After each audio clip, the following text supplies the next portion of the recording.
Dr. Emily Kiberd. She is a chiropractic physician, an expert in Hashimoto's disease, and also on weight training. So today is going to be really cool because we're going to talk about how you can overcome Hashimoto's through weight training, resistance training, and all other things Hashimoto's. So Dr. Emily, thank you so much for joining me today. Thanks for having me. So, I always think it's interesting for people to know. I mean, so many of us, again, come to doing what we do because we've had our own personal experience. Can you talk a little bit about your own experience and, why do you do what you do? Yeah, I mean, I've been a chiropractor since 2007. And as we evolve as physicians, our practice evolves. And I actually don't do like a high velocity, low amplitude adjustment that much anymore, unless it's necessary. So gasp, all the chiropractors or anyone who sees a chiropractor listening might be like, oh, what's she talking about? But in 2016, I had my first kid, Elvis, and all the new things that a mom experiences, I was experiencing. So brain fog, couldn't finish my sentence, really, really crushing fatigue, like fatigue worse than first trimester pregnancy fatigue, difficulty losing the baby weight, finding clumps of my hair in the drain, losing my outer third of my eyebrow. And when you're a new mom, you don't know. And so I was like, okay, I guess this is my norm. This is life. But 18 months later, postpartum, so a year and a half, my kid's, running around, I still felt all those symptoms. And I think the biggest one for me was that really crushing fatigue. The end of the day on a Monday felt like I had worked like a full 40-hour week. And I think, all the other symptoms, yes, they were annoying, but that was the one where I was like, this cannot be my life. Like I cannot be laying on the couch every day when I get home and then sleeping through the weekends. So I started to search out different doctors, right? So GP, endocrinologist. I actually saw two different functional medicine docs and I did different protocols. I didn't get really clarity on what was going on, but I was like, all right, we're going to do these protocols. And I didn't feel better. And one of my girlfriends introduced me to Dr. Gabrielle Lyon. And at the time, we had practices a couple blocks from each other in New York City. And she did a whole barrage of blood work. She's like, has anyone else checked more than just your TSH, your thyroid stimulating hormone? I was like, no, I don't even know what that is. I do injury prevention and biomechanics and that kind of stuff. And she's like, all right, well, you are on your way to an autoimmune condition. You have elevated thyroid antibodies. And it's really great that we caught it early, because if we catch it early before there's too much destruction of your thyroid gland, it can go into remission. And that's our goal, for me as a patient, for where I was at that time. And I'm very much of the sentiment of you give me a game plan and I'll execute, versus kind of like maybe the different sentiment would be a little wishy-washy, like, can I have this bite of gluten, but then not tomorrow? It's like, if you tell me don't eat gluten, I'm not going to eat gluten. So, one of the first changes was dietary changes. So eliminated gluten, dairy, alcohol. And I was also having some histamine response. So every time I ate, my tongue hurt.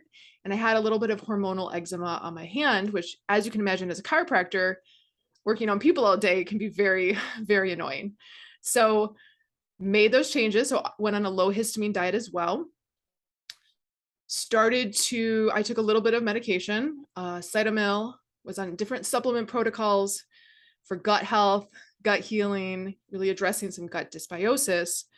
And then after about 9 months, which I know some listeners might think, 9 months? Like, that is a long time to start feeling better. But it took about 9 months to start to get my energy back.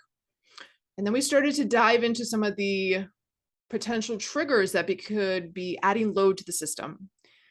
Living in mold, getting mold and mycotoxin exposure, some heavy metal exposure. At the time, we lived about a block from the Gowanus Canal in Brooklyn, which is very high. You will find like $8,000 high-rise apartments on there. But the Gowanus is also considered a Superfund site. So toxic soup. Toxic soup, they just started dredging it, and they had to dredge 10 feet down into the soil before they could find clean soil, which is just crazy. And, we have all these kids are living around there and they're doing new development. So a heavy metal protocol, a mold protocol, which, takes commitment. I was jumping in a sauna, taking binders, charcoal soap, all the things. And, gradually got my energy back. And I think, one of the things that felt like it was lagging was some of the baby weight was hanging on. And at the time, I was really trying to hit it with cardio, kind of like what we've been told societally as women. It's like, go put your running shoes on, go to a spin class, go to a HIIT class, go to a spin class, and then a HIIT class for 90 minutes straight. And, I was already running a practice, had a team of 10, new baby, all the things. I'm just burning the candle at both ends. So I started to reach out. I had a trainer at the time who worked in the clinic, and he's like, you know what? You are like wasting so much time and energy. Let's do it smarter. Instead of harder, let's do it smarter. And we did just 20-minute kettlebell workouts, heavier weights, long rest breaks, and I felt better and the weight came off. I was like, okay, there's something to this. And at the time, I was co-treating with a lot of functional medicine docs. So they were treating the autoimmune population from that functional medicine, kind of that internal aspect. And they were sending them to me, these patients, to address the strength, the rehab, the joint pain, the muscle ache perspective. So that was how I started to work, not only get through my own diagnosis, luckily been in remission for the last 5 years, even through a second pregnancy. And we know pregnancy can be a load, right? A stressor on the body. We can sometimes get a flare up. And worked with women one-on-one, and then put it into an online format because I felt like I was repeating myself all day. And I was like, you know what? More women need to know how to do this. And there were certain things that came up in clinical practice, working with the autoimmune population, especially around muscle, that I was like, you know what? More people need to know this. Yeah, well, it's such a great story, and I think it's always so profound when we've had our own personal experience that we can bring to the table. So when you're working with people and they're like, "You have no idea what it's like. I am so tired." Like, no, no, no, I know exactly what you're feeling. Been there, done it. But it's also great because you overcome it yourself. You know how to help people move through it, and that you're not necessarily stuck in this position. Can you just talk a little bit for those who might not be in the know? Can you just talk a little bit about what is Hashimoto's disease? Yeah, so it is an autoimmune condition of the thyroid gland where there's 3 components to getting diagnosed. The first is having the symptoms. So kind of everything that I had mentioned: fatigue, difficulty losing weight, brain fog, cold sensitivity, a little dry hair, dry skin, losing your hair, constipation, just everything feels sluggish and slower because less thyroid hormone. The second component is an elevated TSH, um, thyroid stimulating hormone. Obviously, there's other lab work tests that a great physician would order to get that full perspective of how your thyroid gland is functioning. And then the last piece is, do you have a presence of thyroid antibodies? And there's 2 different tests. One checks for the antibodies attacking the actual thyroid gland. And then the second test is the antibodies attacking the circulating thyroid hormone. So some women reach out and they're like, well, I got my thyroid removed. Can I still have Hashimoto's? And you're like, well, yes, you can. And this is why. Yeah. Yeah, it's one of those things in conventional medicine we know really gets overlooked because a lot of doctors are taught just to check TSH. And, that one piece really gives you a very small view of the whole picture of what's going on with their thyroid. And I'm sure you've seen it in your practice too. A number of people, unfortunately, mostly women, that, their TSH looks fine, but yeah, you find out they do have thyroid antibodies or they have a low free T3. So it's really important that if you're suspicious about having a thyroid problem, that your doctor really does a full panel to look at all these different aspects of your thyroid gland. Yeah. I mean, the first 4 doctors I saw only checked TSH. And when I go back and look at the lab work, the TSH was like, I think it was like 2.8, like 3, like around there, which even if you just check TSH, that is within a conventional range. It's almost close to an optimal range, but not quite. And so I can understand why conventional medicine, the first four doctors would look at me and be like, okay, you're fine. Go on your way. You're just a new mom. This is your new norm. Go get some sleep when your kid sleeps.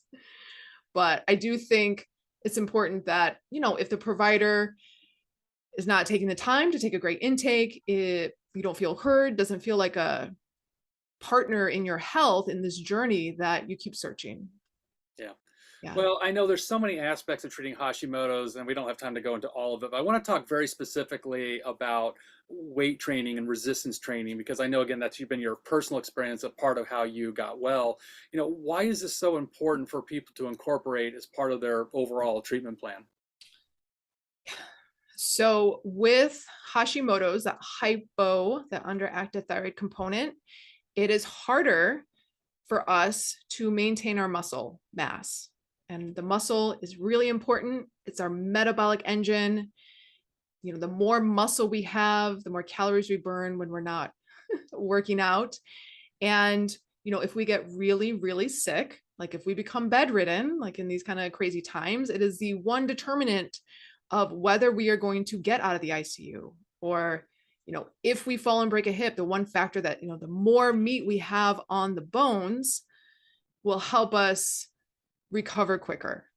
So I think it's really important for the Hashi ladies, and for women, for people with an autoimmune condition, to really focus on feeding the muscle. I think a common recommendation from conventional medicine as well as some functional medicine docs, the recommendations for exercise are: go take a walk, try some low impact exercise, maybe some swimming. We don't want to burn out, so go try some yoga or Pilates. And I think those have a time and place. I try to hit 10,000 steps a day, but all of those things don't focus on feeding the muscle, on putting more meat on the bones, on growing the muscle. And the thing that does is resistance training, picking up a heavy weight, with amazing form, good breath and brace, putting it down and doing it again.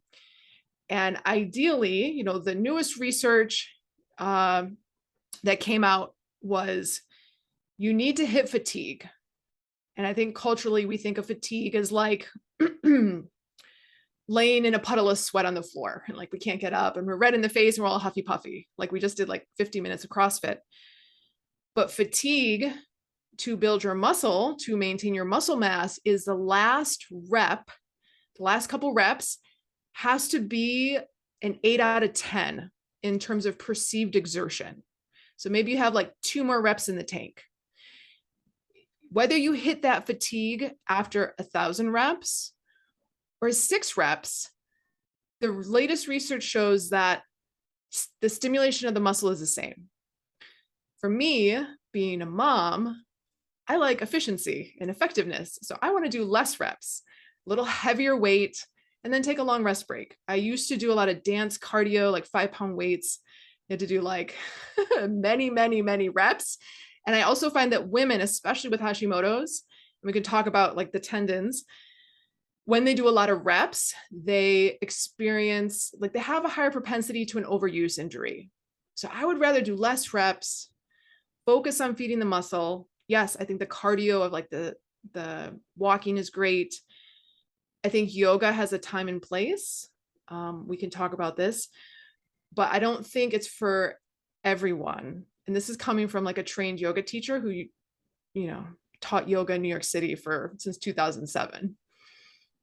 Yeah, I just think it's so interesting when you talk about, the importance of muscle mass. I mean, I think we saw this during COVID too, that we found that people that had higher muscle mass were more resilient to the effects of COVID. So, Hashimoto's, persistent infection, when you've got more lean muscle mass, less fat mass, your overall resilience is just so much greater.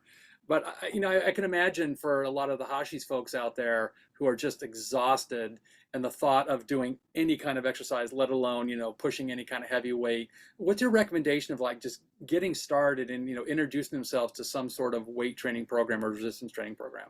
Yeah, I think learning good form, I think putting that mindset of, I don't have to do 3 sets of 10 to 15.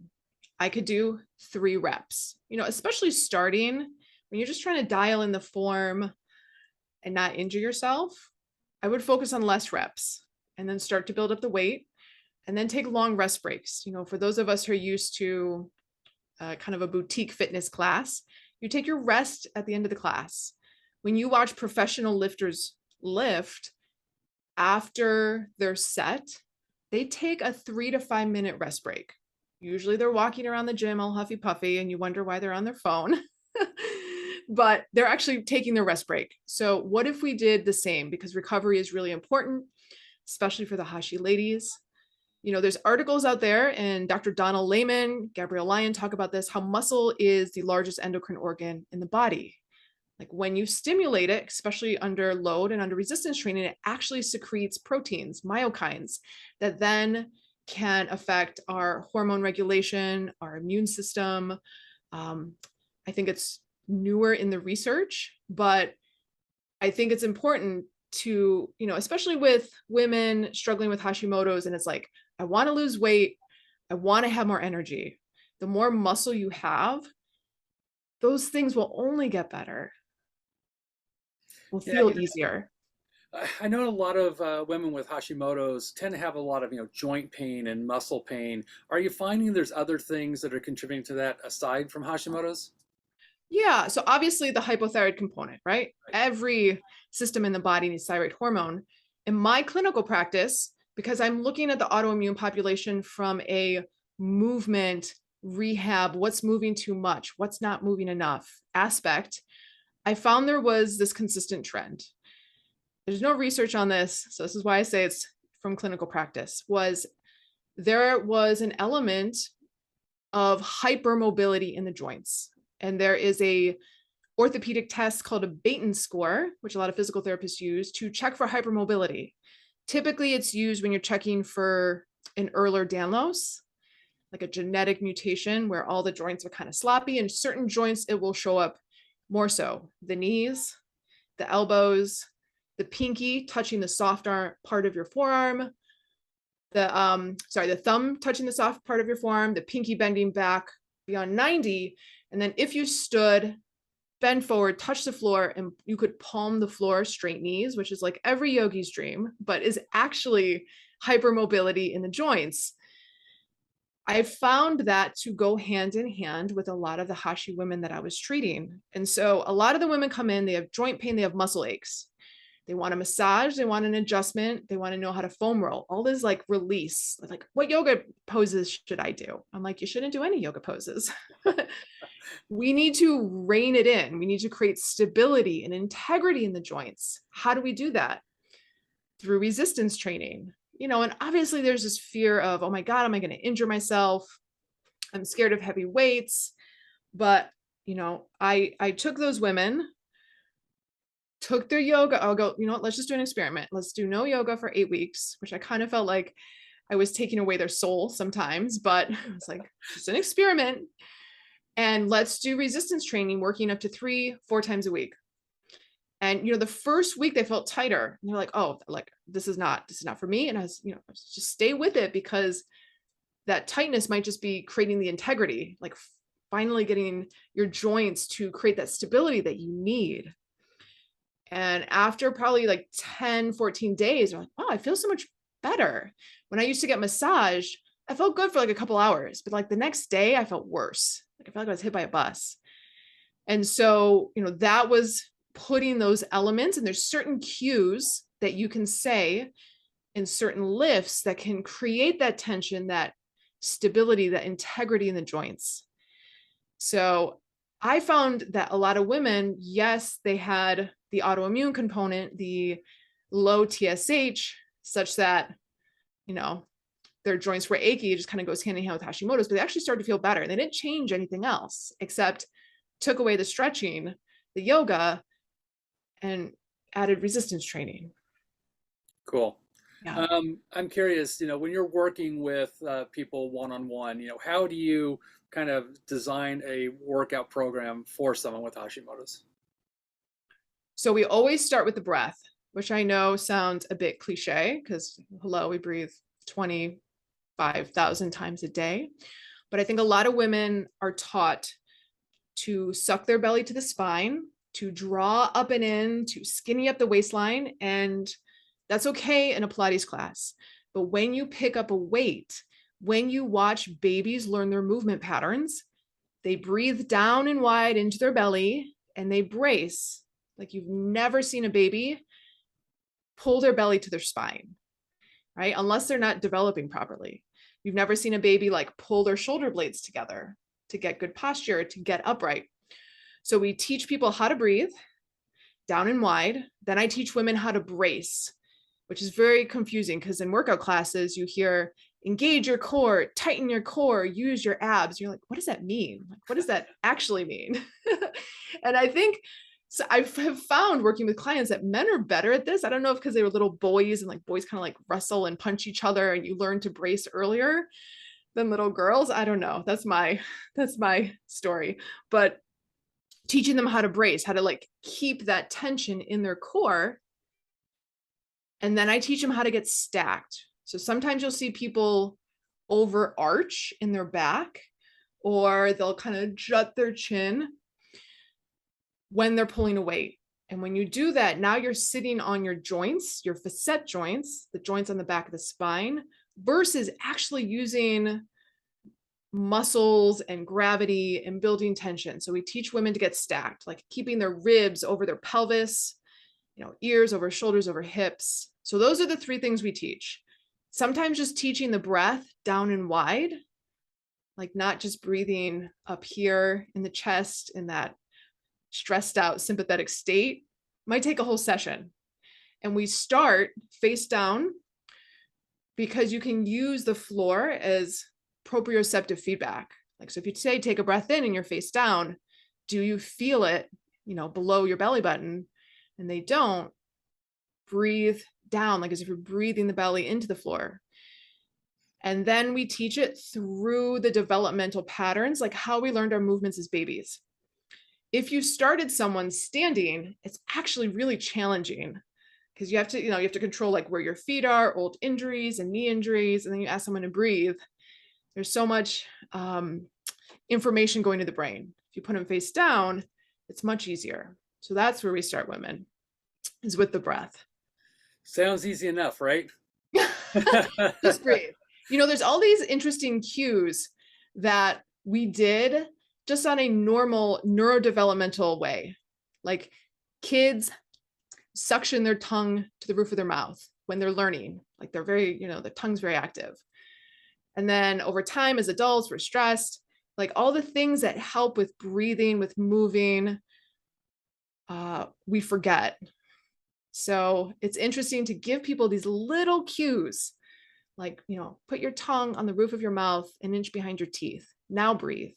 They're like, oh my God, my breath just went down into my belly. Yeah, that's a little trick of how we did it when we were 1 year old.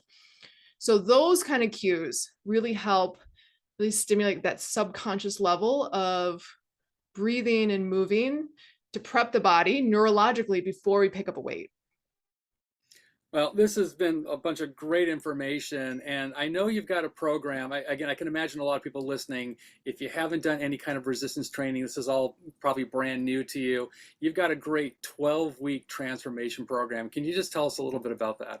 Yeah, so it's called Thyroid Strong, the 12-week transformation program. And it's really for the woman who is exhausted, who is worried that they're going to push themselves into Hashi flare-up, who has never picked up a weight or hasn't done it in probably over a year. So it doesn't have a lot of, that baseline of education.